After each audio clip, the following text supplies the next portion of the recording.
Welcome back to Holly Tamil. ரீசெண்டாக ஹாலிவுட்டில் வெளிவந்திருக்கிற ஒரு ஆக்ஷன் ஸ்பை ட்ராமா மூவி தான் ஷெல்டர். நம்ம ஜேசன் ஸ்டேத்தமோட ஆக்டிங்கில் இந்த படம் ரெடியாக இருந்திருக்கும். படம் ஓரளவுக்கு டீசெண்டாக தான் தேட்டரில் ரன் ஆச்சு. இந்த படத்தோட தமிழ் வெர்ஷனை தான் இப்போ நமக்கு லைன்ஸ்கேப் ப்ளே ஓடிட்டில் எக்ஸ்க்ளூசிவாக ஆட் பண்ணியிருக்காங்க. படம் உங்களுக்கு தமிழ், தெலுங்கு, ஹிந்தின்னு மொத்தமாக 3 லாங்குவேஜஸும் டப்டு வெர்ஷன்ஸ் உங்களுக்கு லைன்ஸ்கேப் ப்ளே ஓடிட்டில் அவைலபிளாக இருக்குது. படத்தோட தமிழ் டப்பிங்கும் நல்லா பண்ணியிருக்காங்க.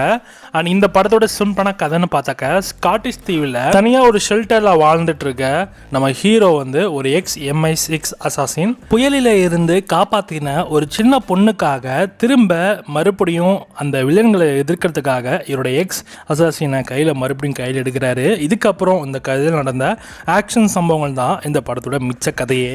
இந்த படத்தோட பிளாட் ரொம்ப பிடிக்கபிளாக இருந்தாலும் ஃபைட் கொரியோகிராஃபிலாம் ரொம்ப செம்மையாக எடுத்திருக்காங்க. ரொம்ப அற்புதமாக இருந்தது. அண்ட் பர்ஃபார்மன்ஸ் வைஸாக ஜேசன் ஸ்டேத்தமோட ஆக்டிங்லாம் சூப்பர் சாலிட் கேரக்டரில் செம்மையாக இருந்தாப்புல மாஸ் காட்டிட்டாரு. அண்ட் ஓவராலாக இந்த படம் பார்க்குறதுக்கு வாட்சபிள் தான். ஆனால் ஸ்டோரி உங்களுக்கு ப்ரெடிக்ட் பண்ணுற மாதிரி தான் இருக்குது. பட் அதை தாண்டி இந்த படத்தில் ஆக்ஷன் சம்பவங்களுக்காண்டி இந்த படத்தை ட்ரை பண்ணலாம். ஜான் விக் மாதிரியே இந்த படத்தை எடுக்க ட்ரை பண்ணியிருக்காங்க அப்படின்றது நம்ம படம் பார்க்குறப்ப நமக்கு நல்லா ஃபுல்லாகவே புரியுது. இந்த படத்துக்கு SRS ரேட்டிங்ஸ் ஆனால் 5க்கு 2.5 கொடுக்கலாம். ஒரு வாட்சபிள் மூவி தான். உங்களுக்கு இந்த மாதிரி ஆக்ஷன் மூவிஸ்லாம் ரொம்ப பிடிக்கும் அப்படின்னா நீங்கள் இந்த படத்தை தாராளமாக ட்ரை பண்ணலாம் தமிழ் டப்பிங்கோட. இந்த படம் இப்போ உங்களுக்கு லைன்ஸ்கேப் ஓடிட்லையும் அந்த பிரைம் வீடியோலையும் அவைலபிளாக இருக்குது. செக் பண்ணி பாருங்கள்.